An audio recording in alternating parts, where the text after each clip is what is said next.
네, 저희가 느헤미야를 배우고 있는데 느헤미야 기도가 4가지가 있었어요. 저희가 지난주에 배웠을 때. 네. 근데 저는 가장 생각에 남는 게 느헤미야가 기도해야 될 대상에 대해서 정확히 알고 있었고 그리고 그 기도할 대상이 정확히 내 기도를 들어줄 거라는 믿음에 대해서 확신해가지고 기도했다는 거를 계속 리마인드하면서 믿음에 대한 확신. 네. 네, 맞아요. 그래서 저는 좀 올해는 좀 더 기도를 하나님에 대한 믿음으로 좀 올려드릴까 하는 생각이 저도 들었습니다. 그럴 것이 기도는 하나님과의 대화니까 계속 하시는 게 좋을 것 같아요. 맞아요. 대화. 그렇죠. 기도는 듣는 거다 이런 얘기가 있잖아요. 네. 저도 기도할 때 좀 들어보려고 그렇게 노력을 하는데 좀 잘 안 들리긴 해요. 저도 같은 일인이에요. 맞아. 그래서 하고 싶은 말만 하면 안 돼.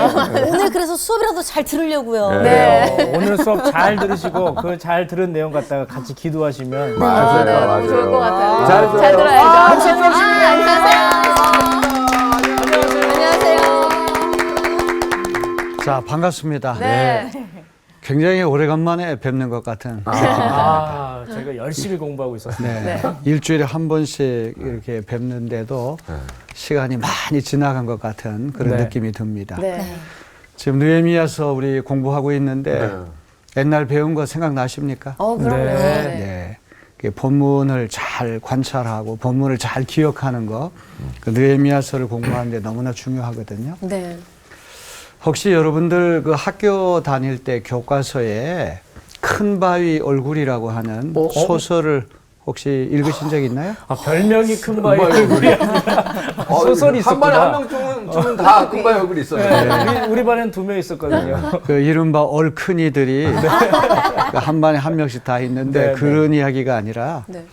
너세니엘 호손이라고 하는 주홍 글씨를 쓴 미국의 유명한 청교도 기독교 작가가 쓴 단편 소설이 있잖아요. 그렇구나. 그 큰 바위 얼굴이라고 한 소설을 읽어보게 되면 어느 동네에 큰 바위 얼굴이 있는데 어머니가 옛날부터 내려오는 전설을 얘기해 주는 거예요. 이 마을에 큰 바위 얼굴 닮은 위대한 사람이 나타날 것이다. 그래서 이 사람이 어린 시절, 또 청소년 시절, 청장년, 또 이제 노인이 될 때까지 계속해서 큰 바위 얼굴 나타나기를 학수고대하거든요.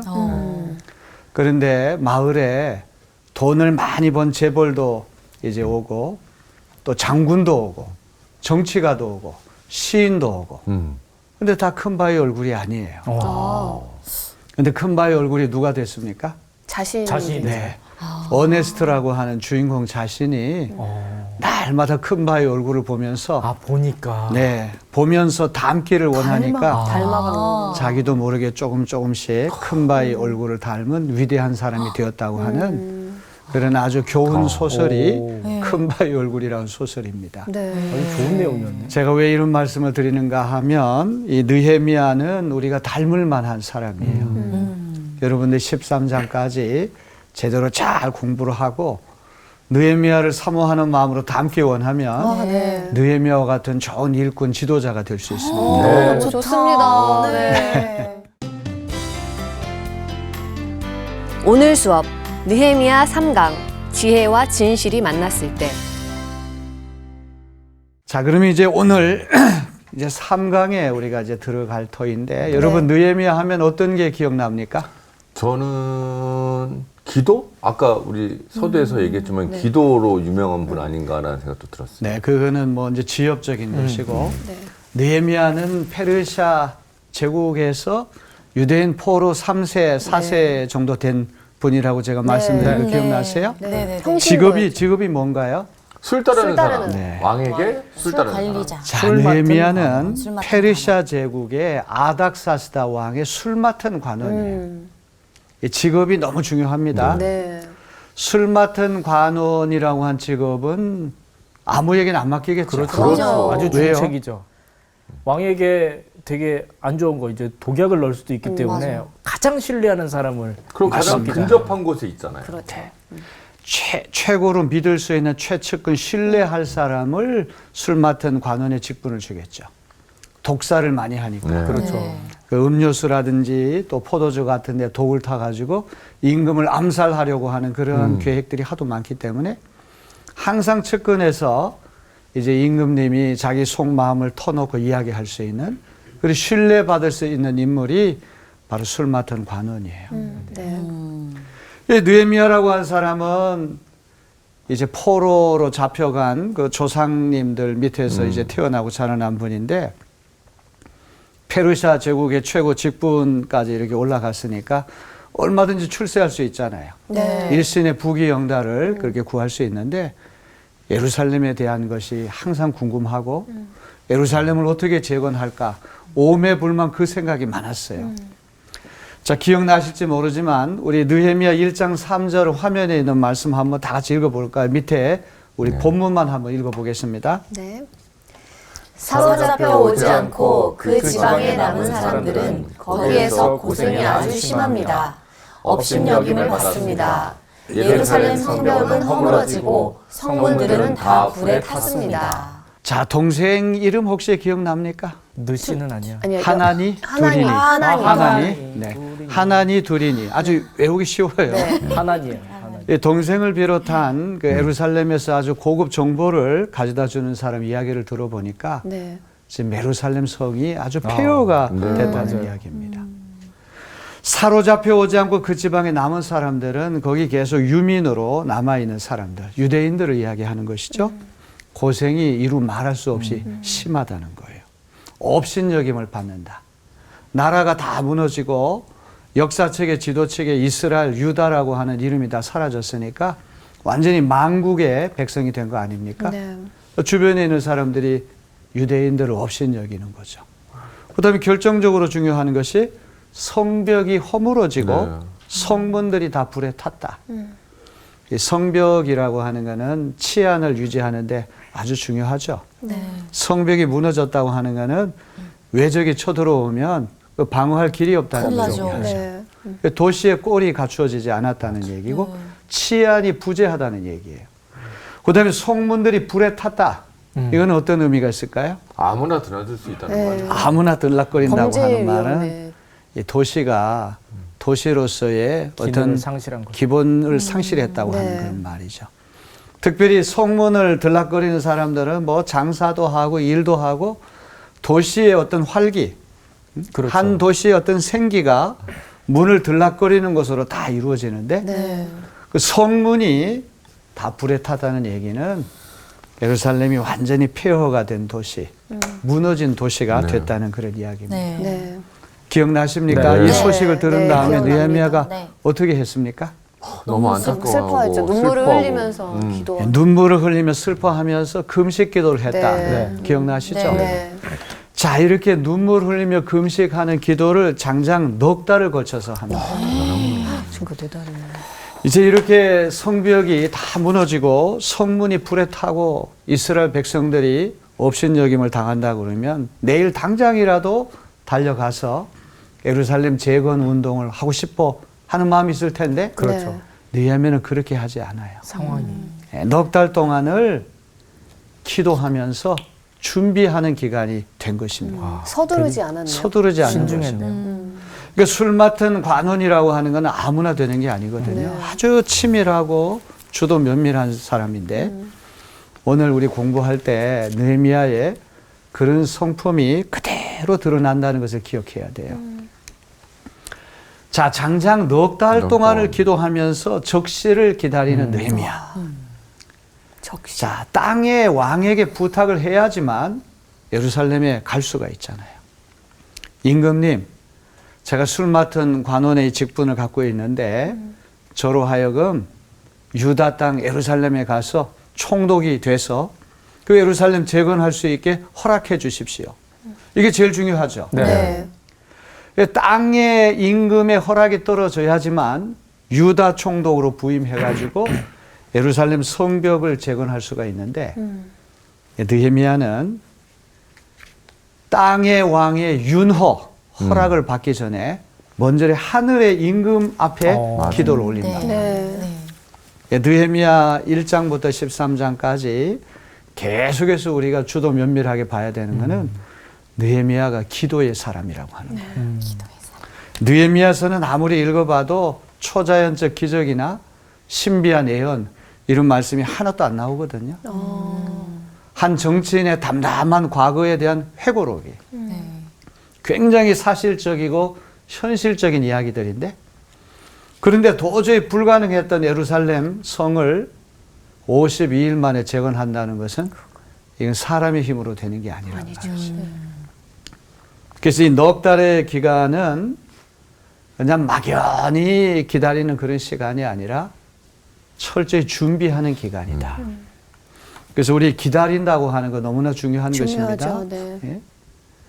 예? 잘 인내하면서 기다리면서 좋은 시간과 좋은 환경을 만나는 거. 그거 너무 중요하죠. 네.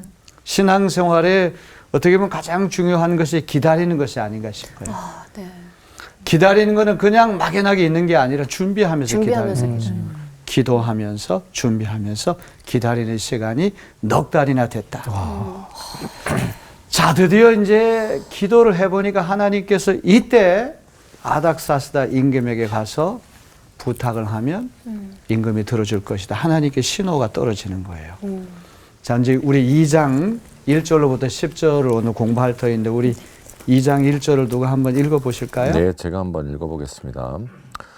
아닥사스다 왕 20년 니산월에 나는 왕에게 술을 따르는 일을 맡았다. 왕에게 술을 따라 드리는 어느 날 왕께서는 나의 안색이 평소와는 달리 좋지 않다는 것을 보시고는 자, 여기 느헤미야 2장 1절에 보니까 이제 넉 달 동안 이제 기도하면서 준비한 끝에 하나님께서 신호가 떨어지니까 네. 여기 아닥사스다 왕 20년 니산월에 임금님 앞에 나아가서 자기 소원을 얘기하거든요. 네. 자, 왜 하필이면 아닥사스다 왕 제위 20년 니산월에 이런 부탁을 하게 됐을까요? 네, 니산월이라고 하는 이 원력은 바벨론식의 원력이거든요. 네. 3, 4월 우리 아닌가요?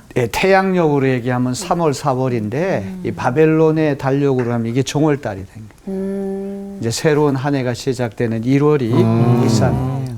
아, 니산. 우리가 새해가 시작되면은 다 기대가 있죠. 네. 포부가 있고 뭐가 즐겁고 또 희망이 있잖아요. 네. 그 다음에 아닥사스다 왕이 재위한 지 20년이 됐다. 1년, 5년도 아니라 20년이 됐다고 하는 말도 아주 경사스러운 거죠. 네. 축하해야 할 일이죠. 또 우리 6절 전반부에 보면 그때 왕후도 왕 옆에 앉아 있었다. 네. 어떤 시간과 어떤 분위기, 환경 이런 것들을 느헤미야가 아주 절묘하게 잘 선택한 것 같죠? 네. 그러네요. 네? 오, 어떤 상상을 할 수 있을까요? 아니, 그리고 저기 왕후까지 왔다라는 것은 정말 큰 축제를 하고 있는 장소이지 않았을까라는 생각을 하거든요. 그렇습니다.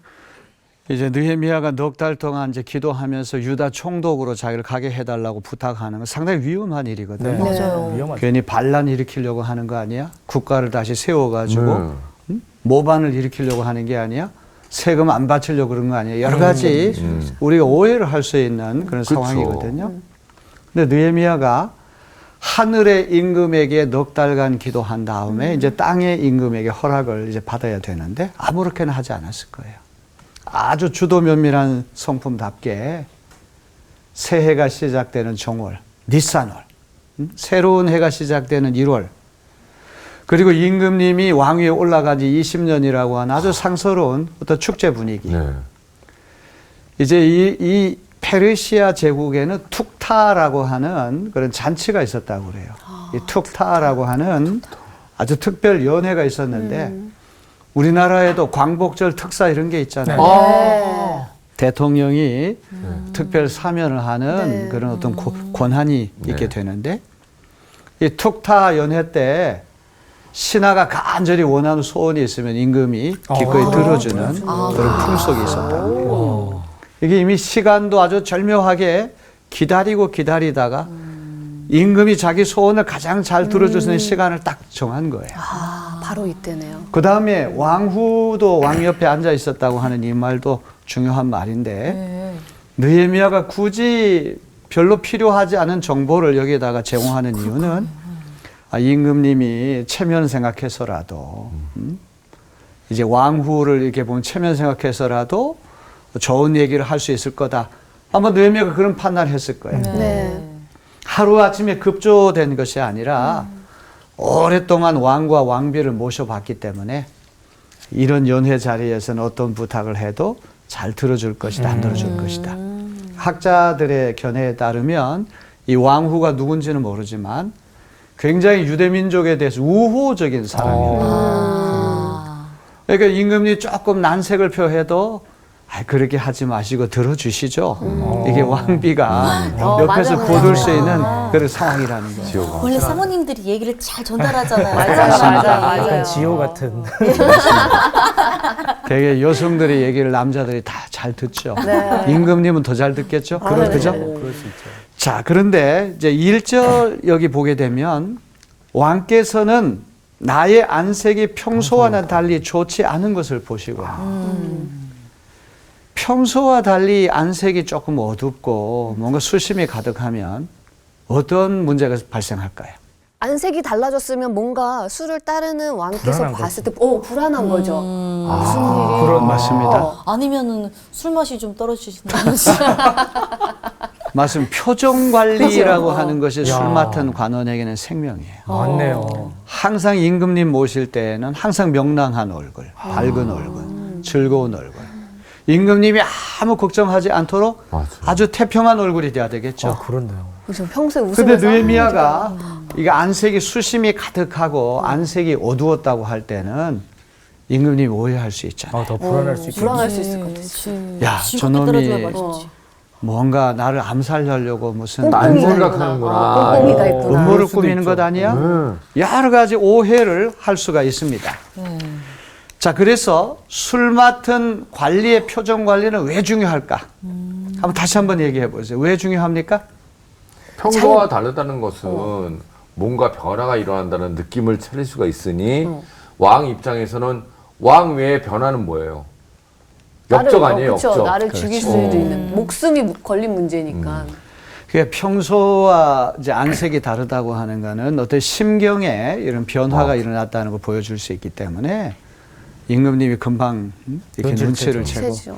자꾸 오해를 하잖아요. 네. 특별히 아닥사스다 임금 같은 경우에는 아버지가 암살을 당했거든요. 맞아요. 네. 어렵게 왕이 됐거든요. 또 왕자를 차지하기 위해서 친형을 살해한 적도 있어요. 아닥사스다 왕이요? 아닥사스다 임금이. 그럼 또 아버지를 암살한 사람을 직접 죽이기도 했어요. 그럼 자기가 암살 당할 수도 있겠네. 그렇죠.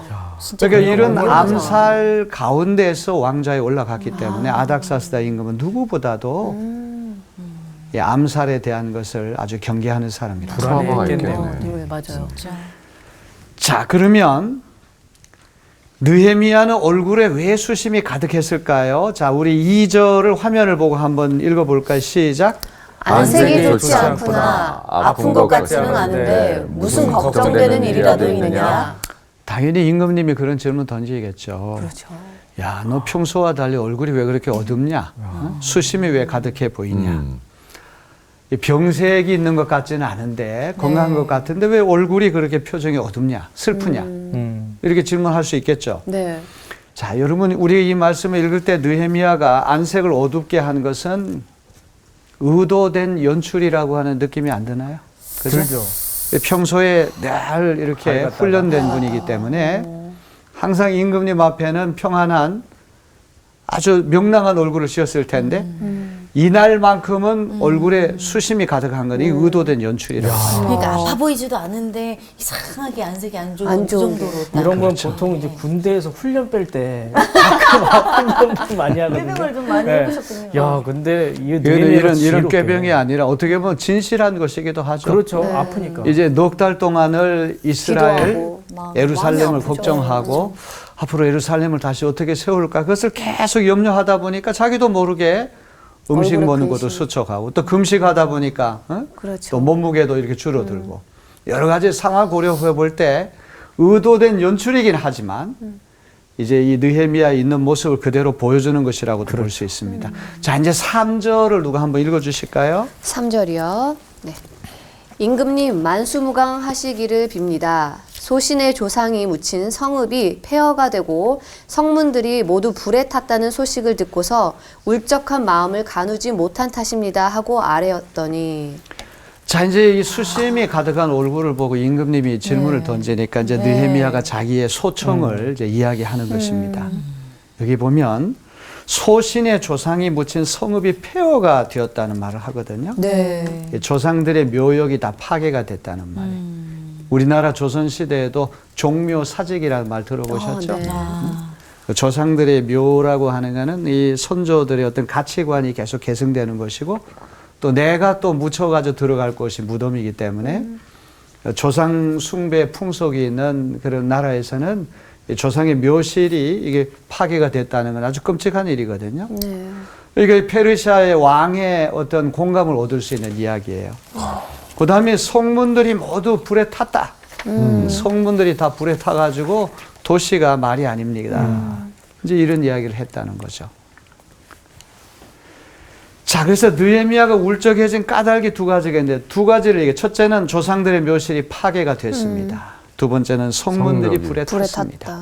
그러니 제가 술 맡은 관원 직분을 여기서 중단하고 예루살렘 총독으로 저를 보내주시면 좋겠습니다. 파괴된 것을 복구하기 위해서 제가 좀 가야 되겠습니다. 이제 이런 부탁을 임금님께 하는 거예요. 여러분, 정직하고 순진의 차이가 있을 것 같은데요. 정직하고 순진한 것은 어떤 차이가 있나요? 정직은 알고도 행하는 거고 순진은 모르고서 못하는 거야. 맞아. 알고 모르고. 어떤 지식이 알고, 있고 그의 어떤 무지의 차이 약간? 지금 느헤미야하고 관련해서 우리가 느헤미야를 순진하다고 얘기를 해야 되겠습니다. 정직이죠. 정직하다고 말해야 합니다. 정직이죠. 정직한 것이요. 정직이라고 한 지혜와 분별력이 같이 따라 붙는 것이고 순진하다고 하는 건 지혜가 없는 거죠. 분별력이 모자라기 때문에 이를 그르칠 수가 있는 거예요. 이게 이제 이 술 맡은 관원으로서의 임금님의 마음을 얻으려면 평소에 아주 진실해야 돼요. 정직해야 돼요. 임금님이 사람 하도 많이 겪어보는데 항상 암살에 대한 위기감을 갖고 있는데 네.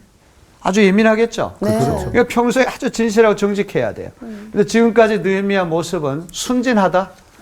순진한 사람은 지혜나 분별력이 모자라기 때문에 이를 그르칠 수 있거든요. 그러니까 느헤미야는 지혜와 분별력이 있는 정직을 가진 사람이다. 자, 이제 4절 전반부에 보니까 임금님이 묻습니다. 내가 바라는 것이 무엇이냐? 자, 이렇게 내가 바라는 것이 무엇이냐? 이게 임금님의 질문 떨어진 거는 느헤미야의 기도가 응답되는 순간이 아니에요. 마침내 넉 달 동안에 기도해왔던 자기 소원이 이루어지는 것입니다. 자, 이 아닥사스다 임금은 어떤 사람이고 하니 에스라 4장 7절로부터 24절 말씀을 읽어보게 되면 과거에 한 13년 전에 에스라를 중심으로 전개된 예루살렘 재건 작업을 중단시킨 장본인이 아닥사스다 임금이에요. 그랬어요. 두 가지 이유입니다. 예루살렘 성벽 재건 작업이 완료되면 한마디로 얘기하면 세금 안 바칠 것이다. 조공과 관세와 통행세를 바치지 않을 것이다. 두 번째는 페르시아 왕에게 반역을 일으킬 것이다. 이런 이유 때문에 13년 전에 에스라를 중심으로 예루살렘 성벽 재건 작업을 중단시킨 사람이 아닥사스다 임금이거든요. 근데 이런 사례가 있는데 불구하고 본인한테 여러분 잘 이렇게 짚어낸 것처럼 이런 사례가 있는데 13년 전에 그거를 하지 말라 그랬는데 이걸 변개한다. 다시 자기가 했던 말을 철회하고 성벽 재건하라. 이렇게 말하는 것은 너무나 어려운 일이에요. 그렇죠. 그럼 이게 가능한 것은 무엇 때문입니까? 기도 때문에. 기도 때문에. 진짜 될 수 없는 일이었네요. 될 수 없는 일이 되었다고 일인데요? 하는 것은 하늘의 임금께 먼저 기도했더니 땅의 임금의 마음이 열리게 된 것입니다. 자, 그래서 하늘의 하나님께 기도했더니 땅의 왕이 응답을 해주는 것이죠. 개역 개정에 보니까 내가 곧 하늘의 하나님께 묵도하고 세 번역에 나는 하늘의 하나님께 기도를 드리고 나서 이런 표현이 있거든요. 여러분 잠언 21장 1절에 보면은 왕의 마음이 여호와의 손에 있음이 마치 봇물과 같아서 그가 임의로 인도하시느니라. 참 이 아닥사스다 왕을 두고 한 그런 말씀처럼 느껴지지 않습니까? 아닥사스다 왕의 마음이 하나님의 손에 있는데 본물이 터지듯이 임의로 자유롭게 흘러간다고 하는 그런 말씀이에요. 자, 이렇게 해서 이제 임금이 느헤미야의 이제 부탁을 들어주게 되는데 우리 5절을 한번 누가 읽어보실까요? 네. 왕에게 말씀드렸다. 임금님께서 좋으시면 임금님께서 소신을 좋게 여기시면 소신의 조상이 묻혀있는 유다의 그 성읍으로 저를 보내주셔서 그 성읍을 다시 세우게 하여 주시기 바랍니다. 자, 이렇게 임금님이 긍정적인 이렇게 반응을 보이니까 자기 속에 있는 소원을 이제 직접 이야기를 하지 않습니까? 네.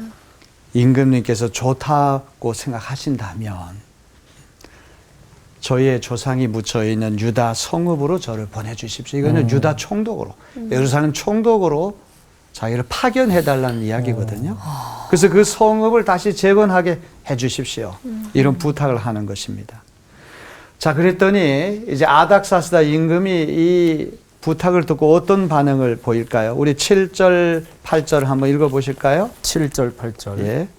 나는 왕에게 덧붙여서 말씀드렸다. 임금님께서 좋으시다면 소신이 유다까지 무사히 갈 수 있도록 유프라테스 서쪽 지방의 총독들에게 보내는 친서를 몇 통 내려주시기 바랍니다. 또 왕실 숲을 맡아보는 아삽에게도 나무를 공급하라고 친서를 내리셔서 제가 그 나무로 성전 옆에 있는 성체 문짝도 짜고 성벽도 쌓고 소신이 살 집도 짓게 하여 주시기 바랍니다. 나의 하나님이 선하신 손길로 나를 잘 보살펴 주셔서 왕이 나의 청을 들어 주었다. 네, 고맙습니다. 들어주었네요. 청을 자, 들었어요. 느헤미야가 임금님이 이제 예루살렘 총독으로 가도 좋다 이런 이야기를 했을 때 그냥 덤성덤성 그냥 아무렇게나 하지 않고 두 가지 중요한 요구를 하거든요. 네. 그 욕을 첫째는 어떻게 뭐예요? 하지? 계획을 세웠다는 거 아니에요? 이미 다 계획이 있어요. 왕의 공식적인 조서를 요청한단 말이에요. 그렇죠. 지금 이제 이스라엘이라는 나라, 유다라고 한 나라는 지도책이 사라졌잖아요. 네. 역사책이 사라졌잖아요. 지금 망국, 망한 나라예요. 그죠? 그러니까 주변에 이제 기득권을 가진 세력들이 쭉 있을 거 아닙니까? 그러니까 국경을 통과하려고 그러면 페르시아 제국 그 임금의 친서가 너무 중요한 거예요. 아, 그 친서가 있으면 그냥 자유롭게 패스죠. 통과할 수 있죠. 패스할 수 있겠죠. 그러니까 그 친서를 부탁을 하고 두 번째는 필요한 인적 물적 자원을 요청을 하는 거예요. 성벽을 저거 만들 수 진짜 있는. 대단한. 여기 아주 재미있는 게 아삽이라고 하는 이름은 히브리 이름이거든요. 이스라엘 네. 이름인데 이 아삽은 오늘로 얘기하면 산림청장과 같은 사람. 그러겠네요. 이 목재 나무. 같은 것들을 어, 이제 다루는 사람인데 관리 감독하는 사람인데 성벽을 재건하기 위해서 제일 중요한 게 뭐예요? 나무가 나무죠. 필요하죠. 나무가 중요하잖아요. 네. 여기 보면 성체 문짝, 네. 성벽 문짝, 네. 그다음에 세 번째는 자기 집을 소신. 위한 목재까지도 얘기를 해요. 오. 가서 자기가 살 집도 그렇습니다. 구체적으로. 그러니까 야무지게 아주 현실적이고 아주 철저한 이게 이제 우리 13장까지 쭉 느헤미야서를 읽어 나갈 때 느헤미야가 얼마나 현실적이고 얼마나 계획적. 영리한 사람인가. 영리해 진짜. 아주 주도 면밀한 인물이라고 하는 것을 기억해야 됩니다. 자, 이렇게 부탁을 했더니만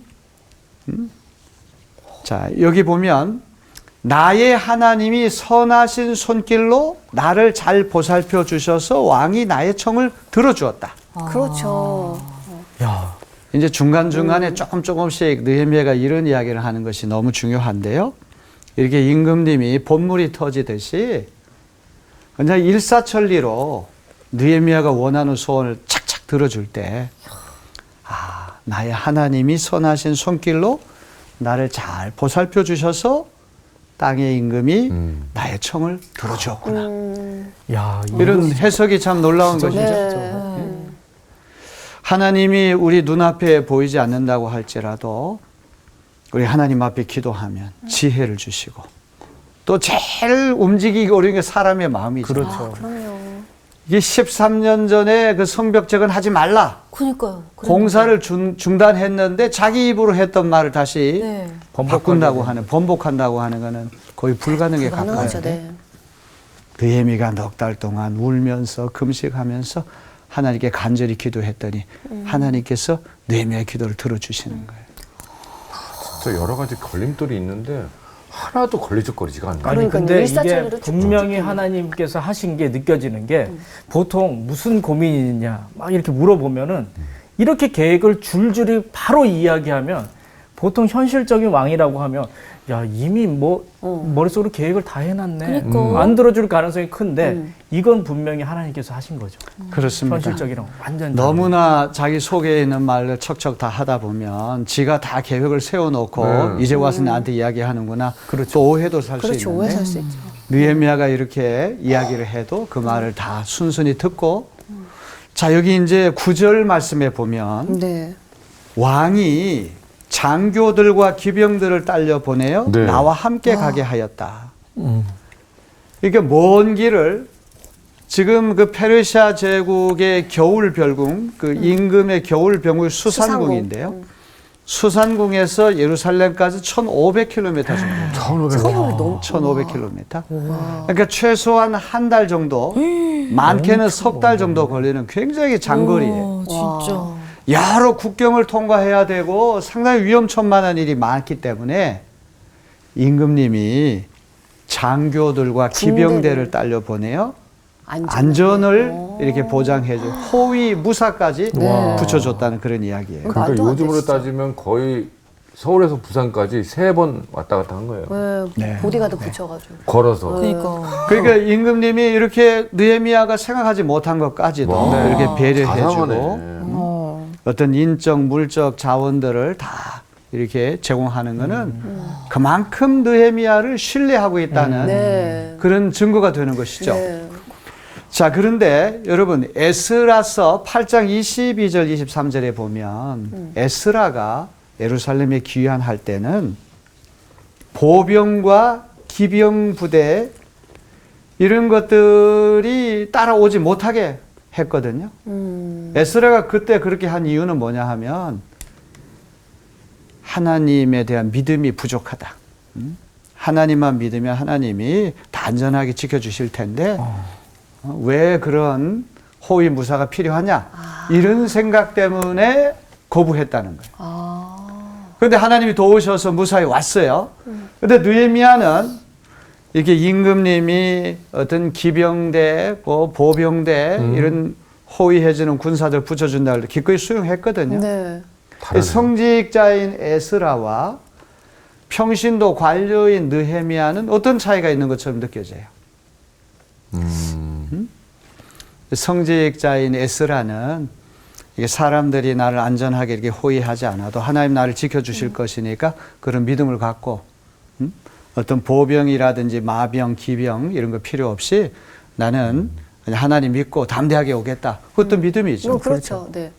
그러나 이 느헤미야라고 하는 사람은 정치인이고 관료이기 때문에 상당히 현실적인 사람. 네. 믿음이 부족해서 이거를 거부하지 않은 게 아니란 말이죠.